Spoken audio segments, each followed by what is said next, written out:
Muito boa tarde a todas e todas que nos assistem. Eu sou Arthur Araújo, da Fundação Perseu Abramo, e estou substituindo rapidamente o ex-ministro Celso Panceira, que estava escalado para fazer a mediação desse encontro nosso de hoje, mas está tendo problemas técnicos e ainda não teve como acessar a sala. Assim que ele conseguir entrar, eu passo o comando para ele. Mas muito obrigado pela audiência e hoje teremos mais uma edição do Pauta Brasil, que é um programa produzido e veiculado pela Fundação Perseu Abramo e que conta com uma parceria de veículos como a TV 247, o DCM TV, a revista Fórum e a TV PT, além de uma série de Facebooks de parlamentares, de dirigentes petistas, como é o caso, por exemplo, do Facebook da ex-presidenta Dilma Rousseff, do Fernando Haddad e diversos outros.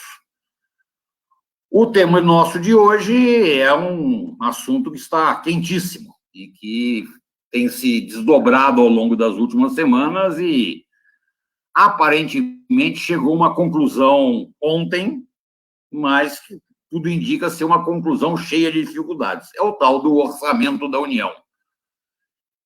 Todo balizado por uma série de regras fiscais, uma pilha de regras fiscais que o Brasil tem hoje, com sérias demandas por conta do cenário de crise do país, antes de mais nada a crise pandêmica, mas a própria crise econômica e social, e, portanto, um orçamento que pode colocar em sério risco setores vitais para o país, como é o caso da saúde, como é o caso da educação, como é o caso da ciência e tecnologia.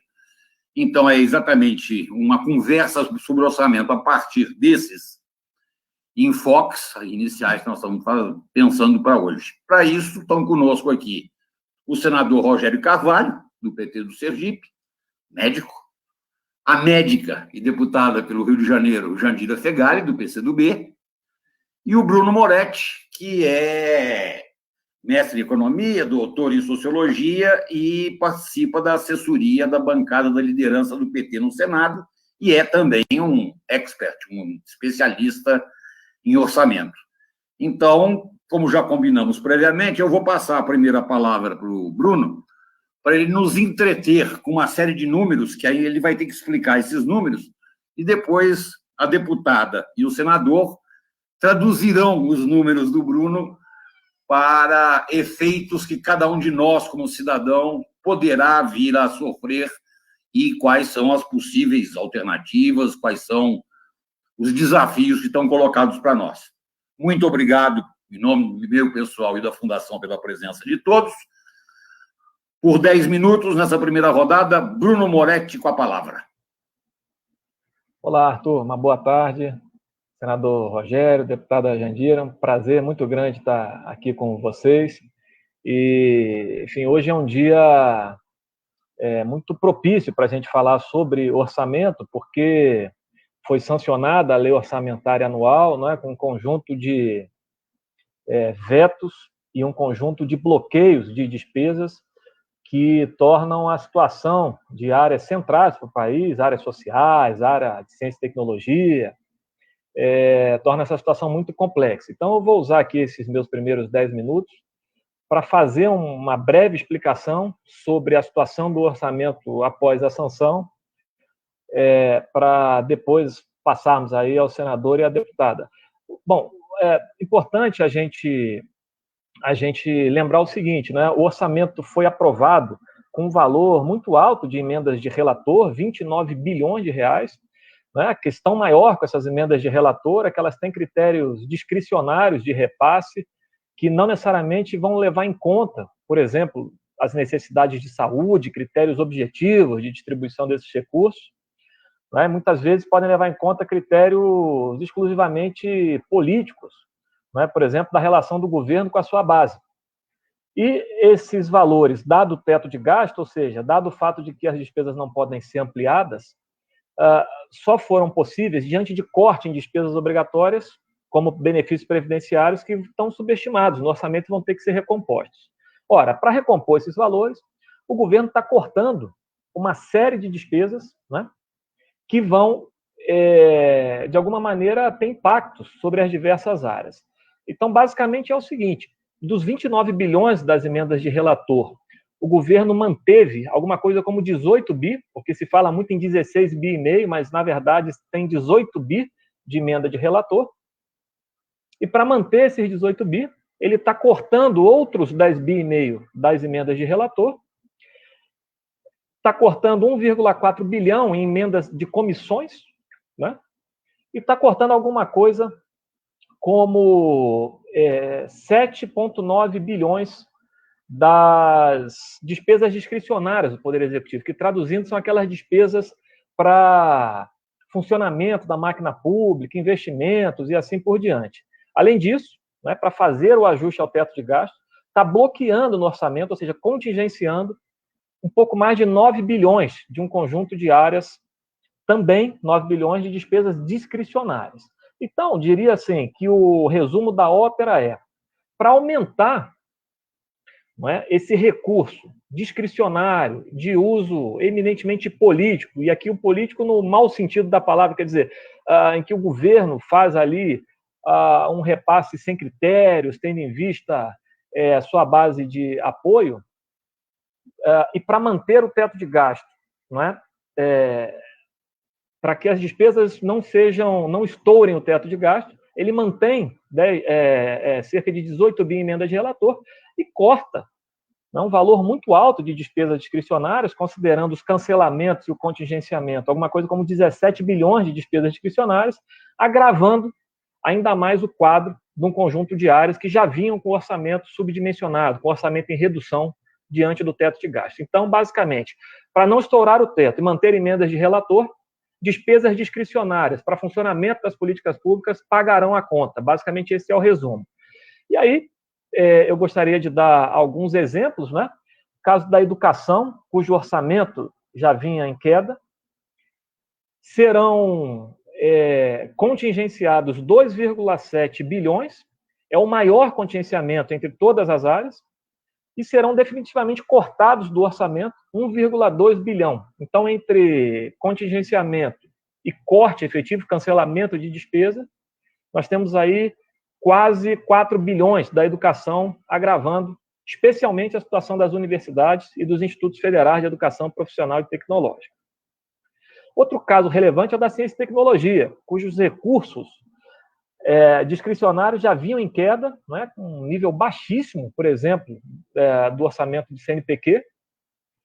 Hoje, o decreto de contingenciamento, para fazer o ajuste ao qual me referi, ao teto, e tendo em vista a manutenção de um conjunto de emendas de relator, né, foram cortados contingenciados mais 372 milhões do CNPq, do Ministério da Ciência e Tecnologia.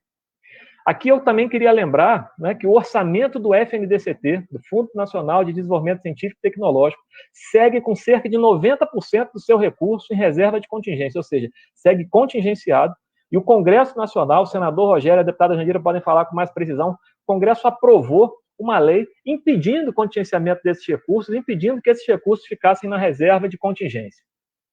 No entanto, o orçamento foi aprovado sem considerar essa questão, e seguem cerca de 5 bilhões de reais contingenciados na reserva de contingência do Fundo Nacional de Desenvolvimento Científico e Tecnológico. Significa o seguinte: 90% do fundo, que é um instrumento fundamental para o país sair da crise, para induzir a ciência, tecnologia e inovação, não serão utilizados caso este valor siga na reserva de contingência. O que, repito, contraria a Lei Complementar 177, que foi aprovada recentemente. O senador Rogério poderá falar, inclusive, sobre questões aí que maneiras de resolver esse impasse. E, por fim, não poderia deixar de falar do orçamento de saúde, né? É praticamente um caso sem igual no mundo. O orçamento de saúde que está sendo reduzido em cerca de 30 bilhões de reais entre 2020 e 2021, mesmo em meio ao recrudescimento da pandemia. Se nós tomarmos especificamente o orçamento do combate à pandemia, ou seja, a rubrica específica de combate à pandemia, praticamente nós temos aí 40 bilhões de reais a menos entre 2020 e 2021. Significa que o governo terá que fazer créditos extraordinários para ampliar os recursos de saúde e repassar, por exemplo, aos entes para que eles possam adquirir insumos, medicamentos de UTI, equipamentos de proteção individual, financiar leitos e assim por diante. Inclusive, o senador Rogério foi crucial essa semana, né, ao achar o espaço fiscal, por assim dizer, para ampliação desses recursos, porque, repito, a LOA foi aprovada com 40 bilhões a menos no que se refere aos recursos específicos do Ministério da Saúde para combate à pandemia. Então, é fundamental dizer que, inclusive, né, nesses cancelamentos que foram feitos hoje, para que fossem mantidas no orçamento as emendas de relator, parte das emendas de relator, foram cortados da saúde um pouco mais de 2 bilhões de reais, né, agravando, então, a redução de recursos em 2021 em relação a 2020. E o que temos aqui, portanto, é o impacto das regras fiscais, dessas regras de austeridade, do teto de gasto especialmente, sobre o orçamento de áreas estratégicas como saúde, educação e ciência e tecnologia, né? Tais regras combinadas ao crescimento de emendas de relator, cuja destinação é discricionária, definida aí entre o governo e a sua base, com uma redução dos orçamentos que são centrais para o país sair da crise para o seu desenvolvimento, e especialmente com redução muito forte de 17 bilhões de despesas discricionárias que já estavam em nível muito baixo. Portanto,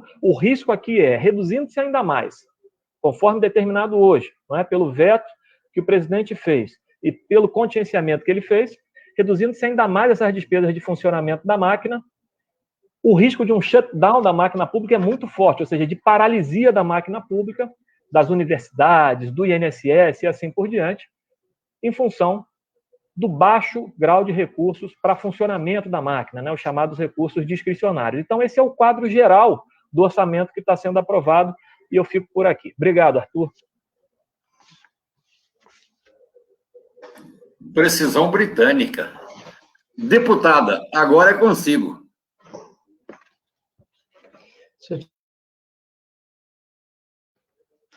O áudio.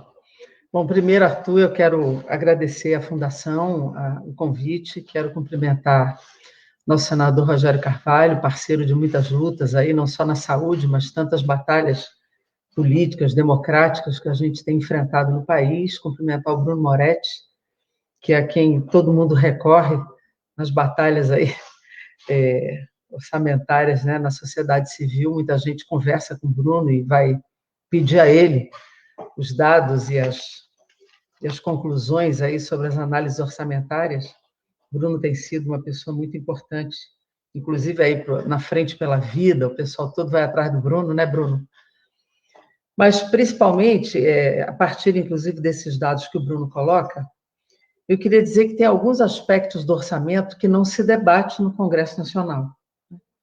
Porque esse contexto de pandemia, esse contexto de uma profunda crise social no Brasil, né, e diante da linha de pensamento e de conduta do governo federal, é bom que a gente perceba o Brasil diante, inclusive, do que acontece no mundo. Nós não estamos em democracia plena e nem estamos diante de um governo que consegue perceber, ou se percebe, não consegue enfrentar essa crise que nós estamos vivendo de forma adequada. É um governo que aposta no arroxo fiscalista, no arroxo da política fiscal.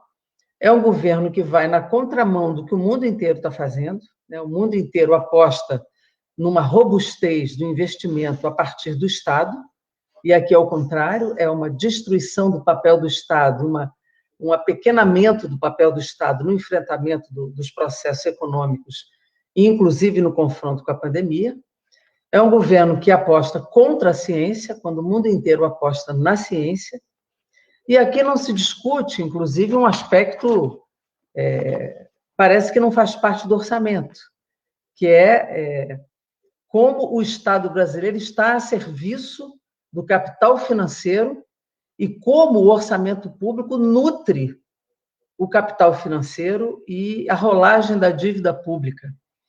Olhando para o nosso orçamento de 4,1 trilhões de reais, nós olhamos que 2,2 trilhões estão comprometidos com a rolagem e com o pagamento de juros e amortizações da dívida. Então, isso não é algo que nós não possamos discutir no orçamento da República. Então, nós temos hoje, do volume total do nosso recurso, nós temos mais da metade envolvidos com o pagamento da dívida pública. E isso não tem limitação pelo teto.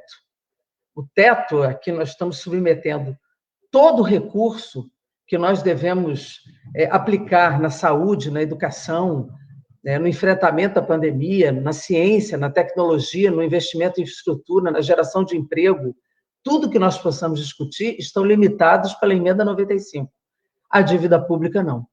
Essa não tem nenhuma limitação do teto constitucional e, portanto, ela pode sugar, ela pode sequestrar, ela pode levar o dinheiro que é pago pelo tributo e pelo suor e pelo desempenho da sociedade brasileira. Então, isso é algo que nós precisamos tratar e que o Congresso brasileiro não trata. É como se isso fosse algo intocável, como se fosse algo impossível de ser mexido, porque ele é sagrado diante do capital financeiro e diante de uma dura regra que nós não podemos mexer. Então, é importante que se diga isso. Além disso, o orçamento de 2021, ele teve, em função do teto, uma mudança de valores que levou em conta um índice de inflação medido em junho de 2020, que era de 2,1, quando o acumulado até dezembro foi perto de 5. Então, o salário mínimo, todos os benefícios têm que ser reajustados pelo acumulado do ano, e o orçamento ele foi reajustado pela inflação de 2,1. Então, ele não responde, ele não consegue responder sequer ao volume total das despesas obrigatórias de forma adequada, porque o benefício previdenciário, o abono salarial, tudo isso tem que ser referenciado no aumento do salário mínimo. Então, é um orçamento que, se nós formos olhar o seu volume total, ele é menor do que o orçamento de 2020, quando nós temos, na vida real das pessoas, um aumento de cesta básica, um aumento de combustíveis, do gás de cozinha, muito acima do que o próprio volume que o orçamento possibilita para os gastos públicos. Então, é um orçamento que não responde nem de perto às necessidades reais de atendimento às demandas sociais da população brasileira. Além disso, é um orçamento que, ao invés de cortar na despesa financeira, ele veio, como disse o Bruno, cortando nas despesas fundamentais diante de um contexto da pandemia. Então, ele já era absolutamente tímido, porque ele veio cortando recursos já na saúde. O projeto inicial da saúde, o projeto original, era de 118 bilhões para a saúde, quando no ano passado, pelo orçamento de guerra, nós chegamos a 187 bilhões autorizados para a saúde. Então, nós já reduziríamos aí em 60, mas, ao final, nós não conseguimos nem empenhar os 187. Na verdade, nós não gastamos isso. Na verdade, nós gastamos menos, nem gastamos os 164. Eu tenho aqui detalhadamente, é que o tempo não me permite entrar com detalhes no orçamento da saúde, mas nós sequer empenhamos todo o dinheiro de enfrentamento da Covid, né? Mas, se nós olhamos o orçamento que ficou ao final, como disse o Bruno, nós perdemos mais de 30 bi no orçamento do ano passado para cá, do SUS, para o enfrentamento real da pandemia, que recrudesceu num momento pior. Nós acabamos 2020 com 195 mil mortos. Em 4 meses de 2021, nós já ultrapassamos 380 mil mortos. Então, nós perdemos, só em 2021, nos primeiros 4 meses, quase o mesmo número de vidas de 2020 inteiro.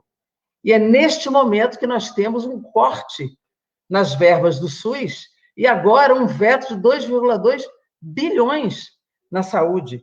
E esse corte está só em assistência hospitalar 1 bi. E no MEC, nós perdemos 100 milhões nos hospitais universitários e também na EBSER, que é a empresa pública que lida com os recursos de pessoal dos hospitais públicos. Na área da ciência e tecnologia, a ciência, gente, ciência, nós estamos falando de ciência. Agora, a produção de vacinas, a produção de insumos, de medicamentos, depende do quê? Depende do avanço da inovação da ciência e da tecnologia. Eu não estou nem citando as outras áreas, estou citando a pandemia. e nós estamos cortando na ciência. O mundo inteiro, nem que seja pela ótica do capital, de apostar em educação para qualificar os trabalhadores para uma nova política estrutural do capitalismo. O mundo inteiro, para recuperar essas economias, está enfrentando a pandemia. O mundo inteiro está colocando o Estado para investir.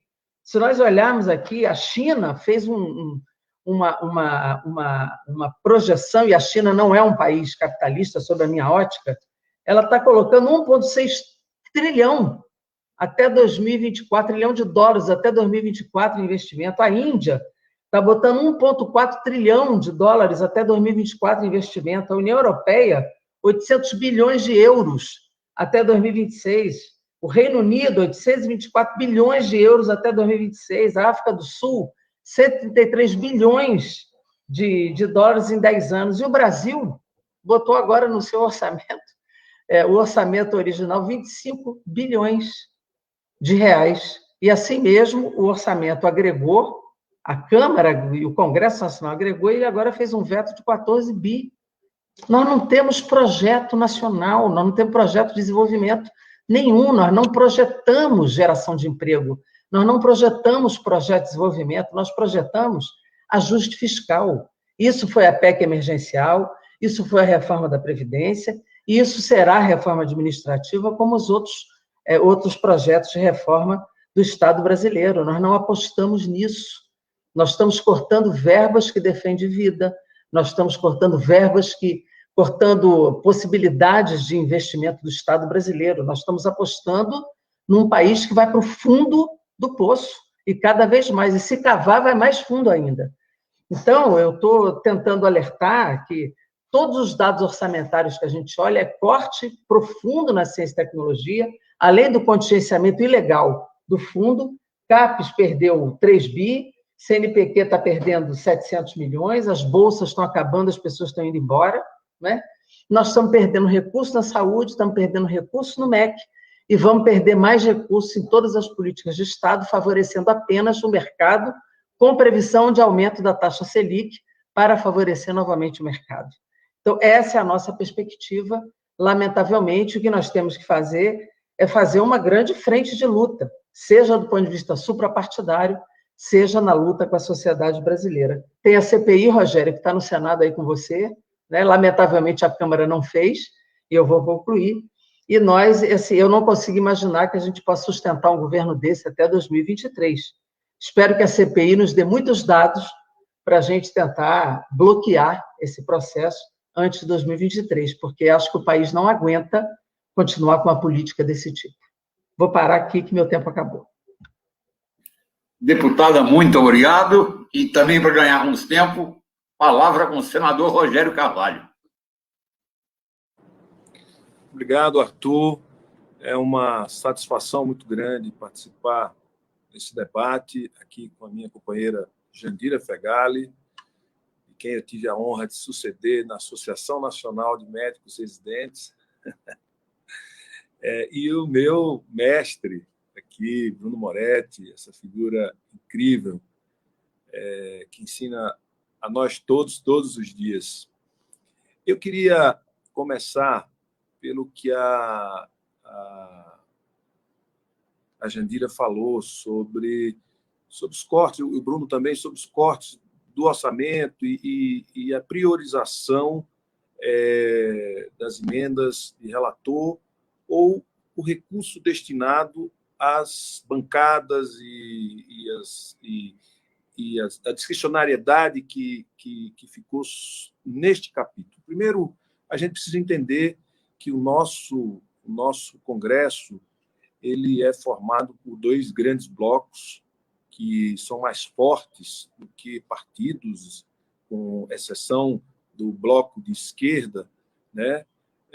Que são 2 blocos que a gente podia dividir em um bloco corporativo, fisiológico, que representa as pequenas oligarquias regionais, interesses oligárquicos familiares, oligárquicos de pequenos grupos empresariais, familiares ou corporativos. E aí, neste momento, eu diria que a gente está submetido aqui aos interesses fisiológicos e, do outro lado, aos interesses do mercado. Isso explica um pouco desse cenário e do que é que ganha relevância e o que ganha importância no debate político dentro do Congresso Nacional. Se a gente analisar toda a disputa, ela está focada nesses dois interesses. Ninguém consegue, como a Jandira mencionou, mexer nos interesses que, neste momento, são os mais fortes e mais centrais do governo brasileiro, que são os interesses de mercado. Aliás, interesses de mercado que vêm hegemonizando e definindo a agenda do país desde o golpe, desde a queda da Dilma até os dias de hoje. O governo do Bolsonaro ele é uma radicalização desses interesses que tomaram o país das mãos dos brasileiros, que se pegaram para si o país desses interesses corporativos de mercado, né? Por isso, eu estava lendo o Mark Bling, que fala sobre austeridade, uma ideia perigosa, né? E ele mostra que toda a lógica desse segmento é colocar a riqueza do Estado a serviço da jogatina, ou seja, a serviço de dar segurança ao rombo do ganho que não é lastreado deste segmento no mercado de capitais. Então, o país está refém desse segmento e ninguém consegue, pelo menos por hora, com essa correlação de forças, a gente não consegue reverter. Então, acho que isso é um dado de cenário que a gente não pode negligenciar, ou seja, os interesses que estão por trás. O governo Bolsonaro, por outro lado, é um governo que não tem o presidente em si, e ele não tem suficiência para o exercício da função de presidente. Portanto, ele tem uma incapacidade de definir rumos, de definir, ou seja, ele ganha a eleição sem um projeto, a não ser um projeto fascista, em torno de algumas bandeiras muito de extrema-direita, reacionária, e, fora isso, a agenda é definida por esse interesse central do segmento da corporação de mercado. Então, por aí, a gente já vê para onde caminha o país, ou seja, o país não tem um rumo, a não ser piorar o regramento fiscal. Então, a gente tem um regramento fiscal que, com a PEC emergencial, e aqui eu queria fazer 2 parênteses, né? A PEC 186 lá atrás, a gente conseguiu evitar que o Fundo de Ciência e Tecnologia fosse extinto, como fundo, vários fundos, mas o mais importante naquele momento, e a gente conseguiu acordar que o Fundo de Cultura também não fosse extinto, que o Fundo de Segurança Pública, Fundo Penitenciário, vários fundos a gente conseguiu evitar que fossem extintos na PEC 186. Agora, na discussão da PEC emergencial, já em 2021, a gente conseguiu negociar que esses fundos ficassem, que não fossem extintos, né? Acabaram sendo extintos depois no debate, quando a PEC chegou na Câmara. Então nós conseguimos retirar. Mas o que eu quero chamar a atenção é de que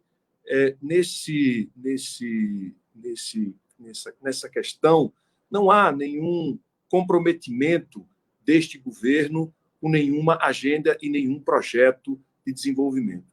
E todo esse arcabouço que a gente vê, ele vem piorando. Ou seja, apesar da gente estar num estado de crise, decorrente de uma pandemia, mas também é decorrente do regramento fiscal, que ele é contracionista, ele é de redução da expansão da base de circulação de moeda na população, ou seja, porque ele é um projeto que visa a redução do direito de reduzir o caráter redistributivo do Estado brasileiro. Então, ele trabalha nessa perspectiva. Então, a reforma trabalhista, a reforma previdenciária, os ajustes fiscais, a regra agora do teto sobre o teto, ou seja, vai numa direção completamente diferente.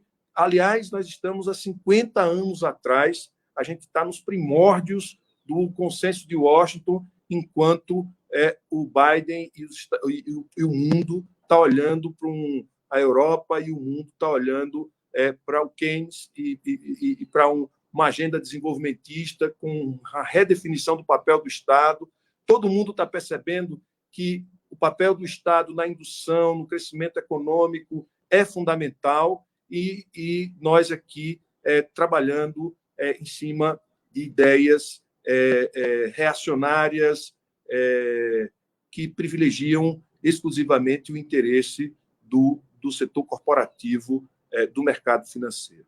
A gente está apresentando um projeto de lei sobre essa questão de ciência e tecnologia para ver se a gente consegue dar um prazo para que o governo, através de créditos suplementares, possam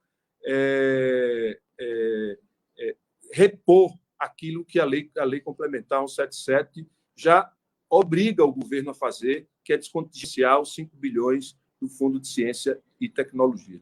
Também a gente conseguiu, no PLN desta última segunda-feira, a gente conseguiu aprovar uma emenda de nossa autoria, que é a emenda que retira do superávit primário, ou seja, do gasto da despesa, lá, juros, superávit primário, que o Moretti explica melhor do que todo mundo aqui, a gente conseguiu retirar os gastos com saúde, os gastos com saúde, com o programa de emprego e renda e com as micro e pequenas empresas, o programa de crédito.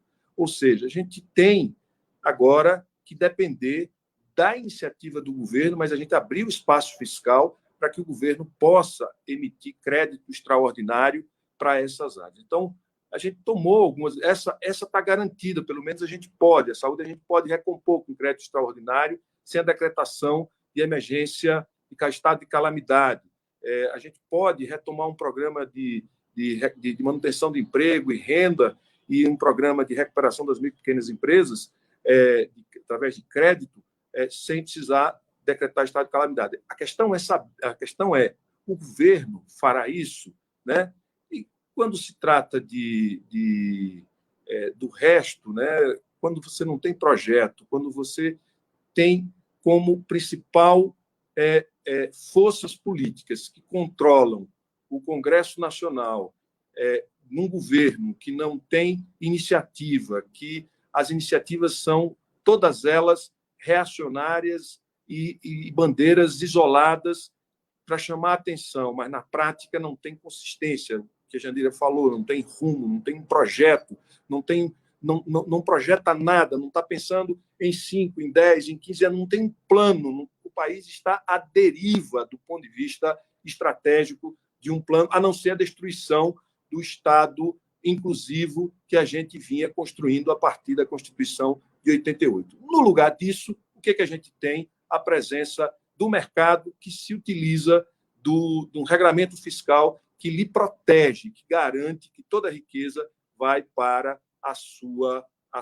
sobrevivência. Para concluir, o ano passado nós aprovamos, para vocês terem uma ideia, quanto é complexo isso, nós, até o Bruno Moretti, nós apresentamos um projeto que cria a remuneração dos depósitos voluntários. Eu apanhei muito por causa disso, mas a gente poderia ter hoje uma dívida, está caminhando para uma dívida bruta, uma dívida líquida, em torno de 75% do PIB, ampliando o espaço fiscal, sem estar tendo que renegociar a cada rodada o prêmio da taxa de juros, porque para poder gastar o dinheiro que está lá, 1 trilhão e 500 bilhões de reais que está na conta única do Tesouro, para poder gastar tem que se endividar, tem que emitir título da dívida pública, tudo isso podia estar sendo feito, mas como não há um projeto, como o projeto é a destruição, de forma objetiva, é a destruição do Estado social que a gente criou a partir de 88, desse Estado que a gente conhece. Portanto, não há futuro senão a gente pensar num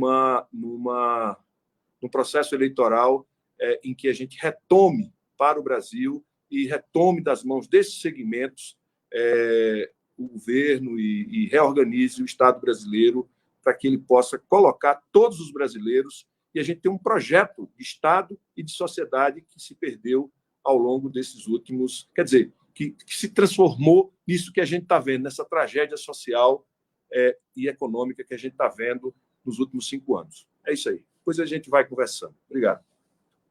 Senador, muito obrigado.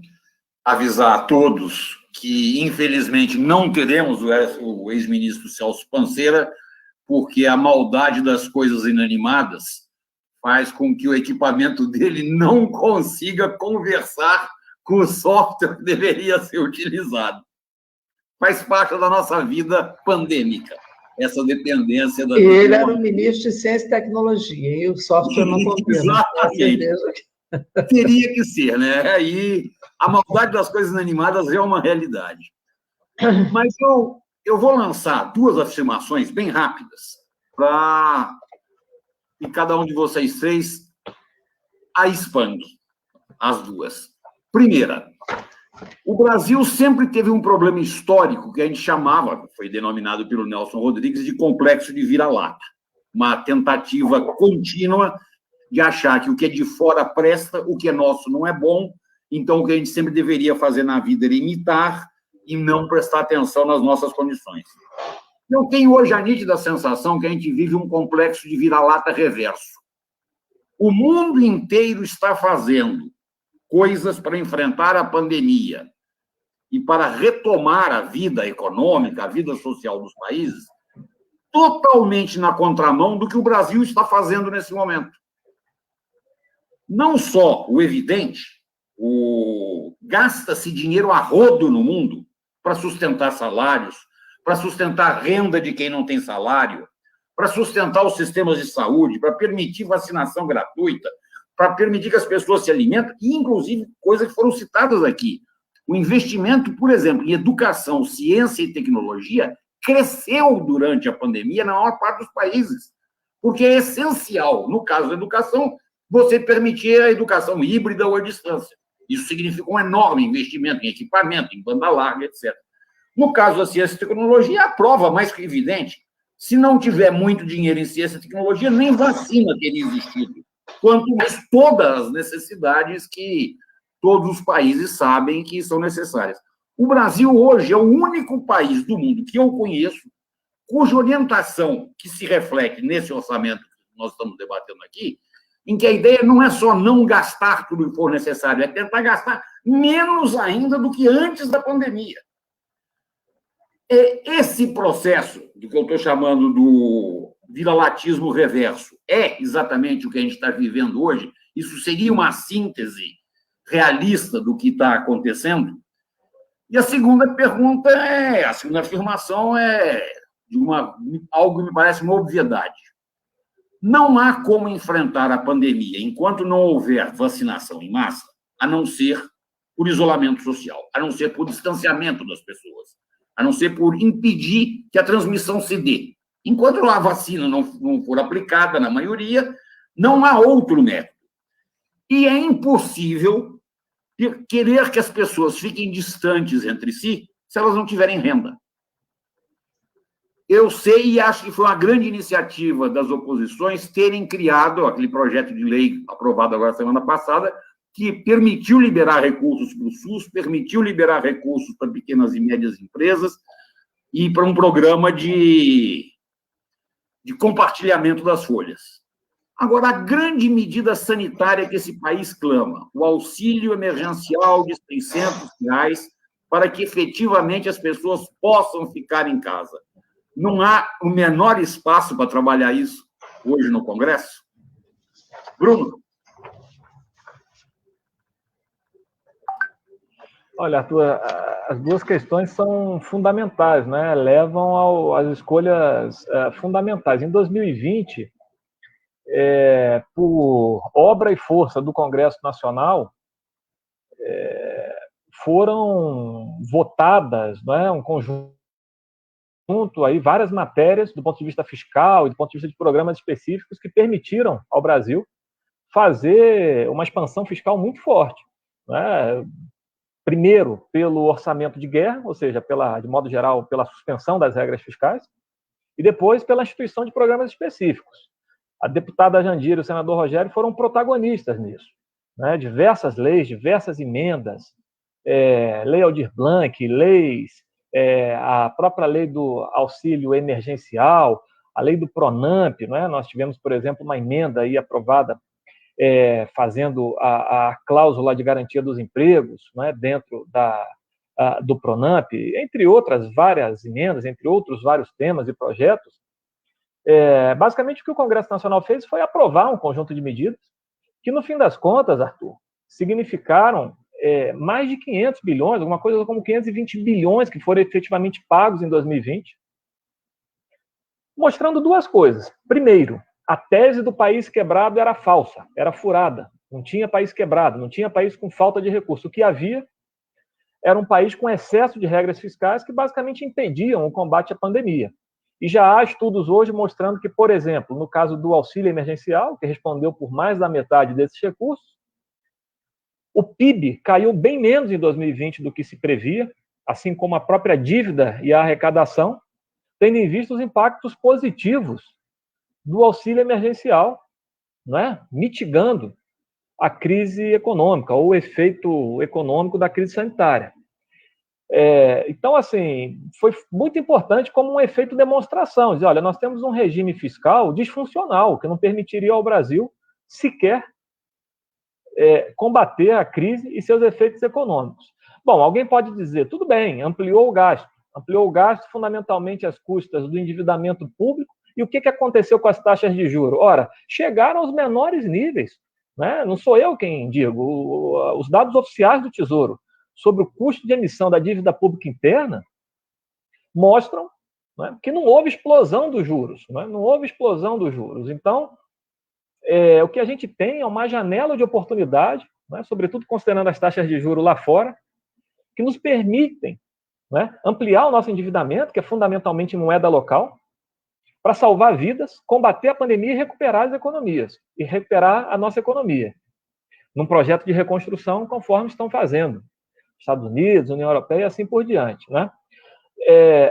Então, a ideia de que nós não podemos fazer, em contraposição ao que faz o resto do mundo, de fato, ela não tem lastro, né? Em hipótese alguma, ela não tem lastro, em hipótese alguma, em qualquer restrição, digamos assim, técnica. Hoje nós poderíamos perfeitamente fazer uma expansão fiscal focada naqueles gastos necessários para salvar a vida, né, mitigar os efeitos econômicos da pandemia e apontar para a reconstrução da economia. Tanto é assim, o senador Rogério fez menção, ele foi autor de uma emenda, não é, mostrando o espírito público dele, que tira da meta de resultado primário gastos, não é, com SUS, com Pronamp, com Programa de Manutenção do Emprego e da Renda. Isso vai salvar vidas e vai salvar empregos, e vai ter, portanto, consequências econômicas, inclusive, positivas. Mostrando o seguinte, é possível fazer, desde que você rediscuta as regras fiscais. Muita gente na imprensa disse, ora, isso é falta de transparência. Quando a gente olha para o resto do mundo, não se considera nos indicadores fiscais despesas emergenciais, despesas extraordinárias. Então, assim, nós não precisamos inventar a roda. É olhar para o resto do mundo, porque ninguém tem uma regra de gasto, por exemplo, que implica a redução da despesa em relação ao tamanho da economia, que é isso que é o teto de gasto, é um teto declinante, cuja despesa vai caindo em relação ao tamanho do PIB ou ao tamanho da economia. E, repito, não há restrições legais ou técnicas para fazer isso e, portanto, seria fundamental retomar o auxílio emergencial de R$600, porque é fundamental do ponto de vista social, do combate à fome, à desigualdade, mas também positivo do ponto de vista econômico. Muito obrigado, Bruno. Deputada?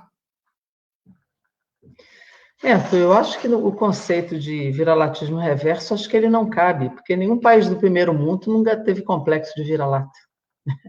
Nós aqui é que estamos absolutamente ajoelhados, né, diante de uma concepção absolutamente ultra liberal, né? Nós não precisamos. Você vê, o Brasil hoje, ele caiu 5 posições no IDH, é um país que concentrou mais renda, né? Ele possibilitou o surgimento de grandes bilionários, enquanto nós crescemos, né, na pobreza e na extrema pobreza, inclusive com uma maior presença de mulheres e mulheres negras nesse contingente de pessoas pobres e de extremamente pobres no Brasil. Extrema pobreza significa ganhar em torno de R$ 160 por mês, R$ 1,9 ao dia, né? Ou pobres, R$ 460 mês, ou em torno de R$ 5 dia. Então, isso é o que é o Brasil hoje. Nós estamos crescendo na insegurança alimentar, né? 59% dos lares. Esse é o Brasil. Então, nós precisamos responder a isso. E o Congresso não tem respondido também à altura disso. Isso é meio desesperador, né? O Congresso brasileiro não tem se colocado à frente dessa situação. A oposição tem buscado responder, né? O PLN 2, que o Bruno cita, onde houve essa emenda, tirando do limite, né, essa questão da saúde das micro e pequenas empresas e a geração de emprego, ela existe, mas é isso, depende de iniciativa do governo, que sabemos nós se vai tomar ou não a iniciativa. É possível, mas não é necessariamente provável, né? Porque nesse momento o que nós temos é um SUS cancelado. Nós temos um ministro da Saúde que reúne com grandes setores privados para discutir a reforma do SUS. E nós não temos a vacina acontecendo na celeridade que nós precisamos.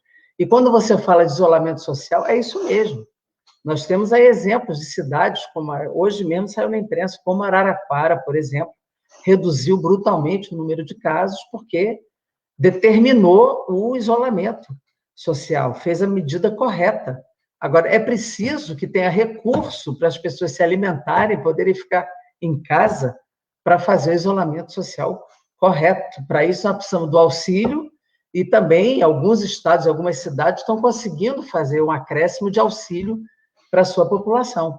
No Congresso, eu não acredito que a gente consiga aprovar um auxílio maior. Nós, do PCdoB, entramos como bancada no Supremo Tribunal Federal para garantir um auxílio maior. Estamos esperando algum retorno do Supremo Tribunal Federal a partir da garantia da defesa da vida, né? Então, são esforços que a gente faz, né, para ter resposta, para ter soluções concretas, mas não está fácil, porque é um governo completamente de costas, né, para a realidade brasileira e completamente submetido a outros interesses. Só para finalizar, para te dar um dado, só este ano nós gastamos 872 bilhões de rolagem de dívida pública. Isso equivale em torno de 6 vezes o orçamento anual do Ministério da Saúde, em plena pandemia. Veja onde é que está a prioridade do governo, da mesma forma como o governo fez um pacote de 1,2 trilhão para os bancos, e eles não gastaram nem 10% para a liquidez dos bancos com seus clientes. Quer dizer, o que esse governo faz é favorecer, de fato, o grande capital financeiro e as pessoas morrendo na extrema pobreza e morrendo de Covid, morrendo de fome e de Covid. Por isso que o enfrentamento político é necessário que se faça no Congresso e também na sociedade. Essas não são boas notícias, mas a gente precisa botar o pé no chão e entender que a luta política tem que ser mais dura. Agradeço o convite e mando um abraço para vocês. Senador. Governo teratológico, certo? É um governo disforme, é uma monstruosidade do ponto de vista de todos os pontos de vista, né?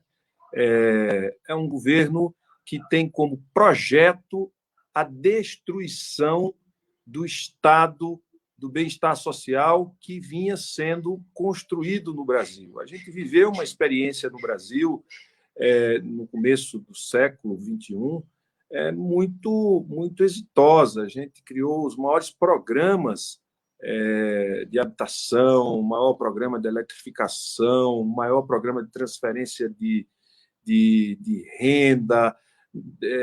Nós transformamos este país, a gente conseguiu tirar milhões de brasileiros da pobreza, criamos uma Argentina de consumidores a mais no nosso país. A gente fez uma revolução, porque porque a gente colocou, como diz o Lula, colocou todos os brasileiros e o pobre e o que estava abaixo da linha da pobreza e todos os setores da sociedade dentro do orçamento do governo. Então, este não é um governo que tem essa visão. Infelizmente, é um governo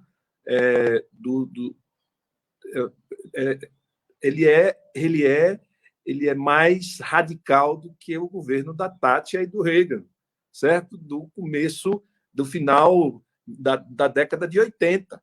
Ou seja, nós estamos aqui há quase 35, 40 anos atrasados do ponto de vista do que o mundo está vendo para o papel do Estado e que tamanho e que protagonismo deve ter o Estado nessa nova conformação do mundo do trabalho, nessa nova conformação do mundo da indústria 4.0, onde o Estado vai precisar ser muito mais presente e de um mundo onde a tecnologia domina parte. O Estado ele é fundamental e a gente está caminhando na contramão do mundo. Então, eu diria que esse complexo de vira-lata a gente retomou com o Bolsonaro, com a sua subserviência, com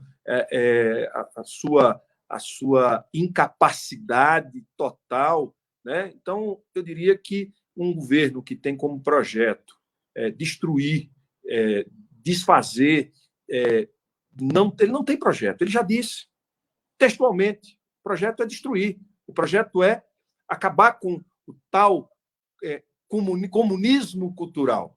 Esse é o projeto. Aí, obviamente, que o mercado se associa, domina, define. Então, tá perfeito para este projeto de destruição. Por isso que os dados que a Jandira coloca, eles são uma consequência. O que vai acontecer? Aumento da concentração de riqueza, aumento da pobreza, aumento da extrema pobreza, ou seja, a gente volta ao mapa da fome, da insegurança alimentar. Isso é uma consequência de um governo desastroso, que tem um projeto de destruição e é um governo altamente ideologizado, de extrema direita, reacionário, certo? E incompetente ainda por cima. Então, tudo isso. Então, esse é a primeira questão. A segunda, eu diria que o governo Bolsonaro, ele não é só um negacionista.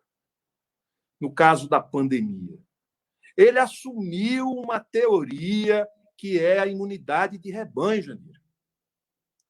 E ele age de forma a expor brasileiros e brasileiras ao vírus, para a construção da tal da imunidade natural, da imunidade de rebanho. A atuação deste governo é temerária, é criminosa, porque ele disse que era uma gripezinha, ele disse que era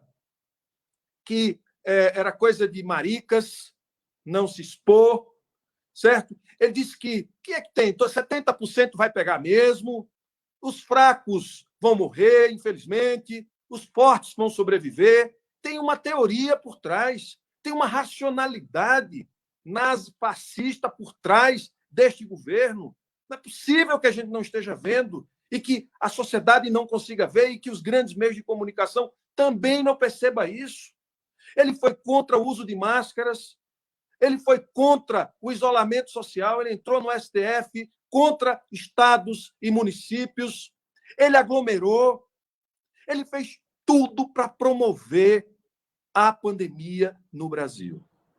Vejam só, se não é o Congresso, com esta complexidade, que a gente sabe, e eu acho que a gente precisa debater mais, o Congresso, a gente precisa romper essa aliança corporativo-fisiológica que é hegemônica no Congresso. A gente precisa revelar isso para a sociedade brasileira.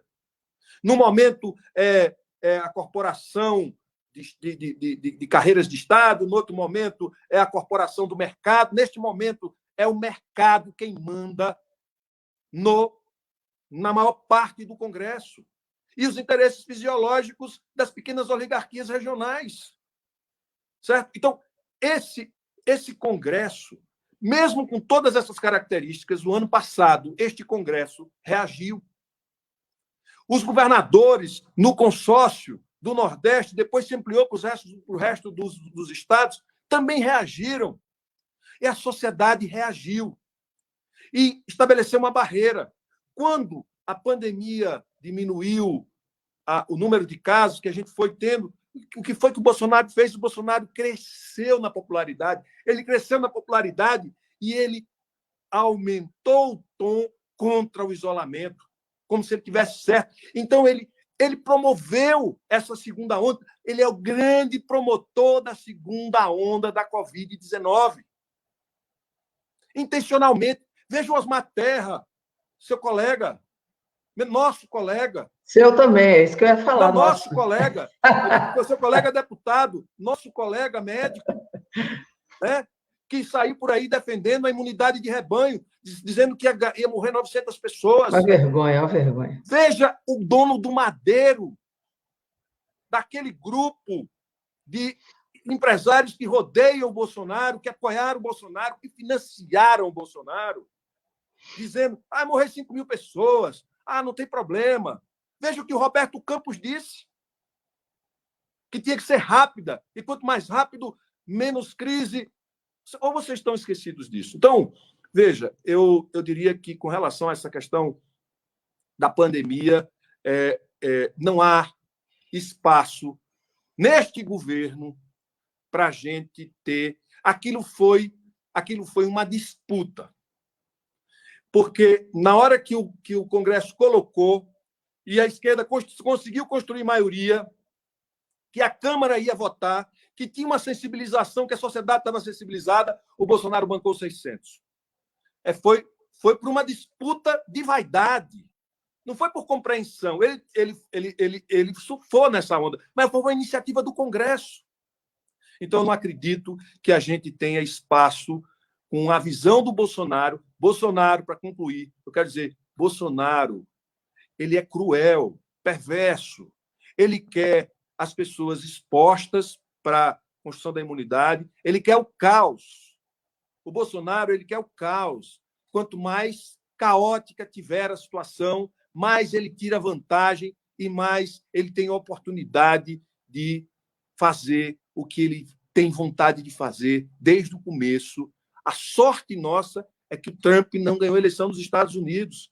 Senão ele estaria muito fortalecido para fazer o que ele sempre quis fazer e que eu já ouvi de familiares dele, que gostariam de fazer, que era estabelecer um regime mais centralizado, um regime autoritário, submetido à vontade de um grupo exclusivo, e acabou-se, e assim sem democracia, sem nada. Então, em outras palavras, é um governo sem projeto, que tem um projeto de destruição, um governo genocida, e é um governo que não tem compromisso nenhum com a democracia e com o povo brasileiro.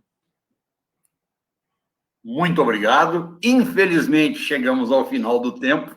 São aquelas famosas conversas que deixam o gosto de quero mais.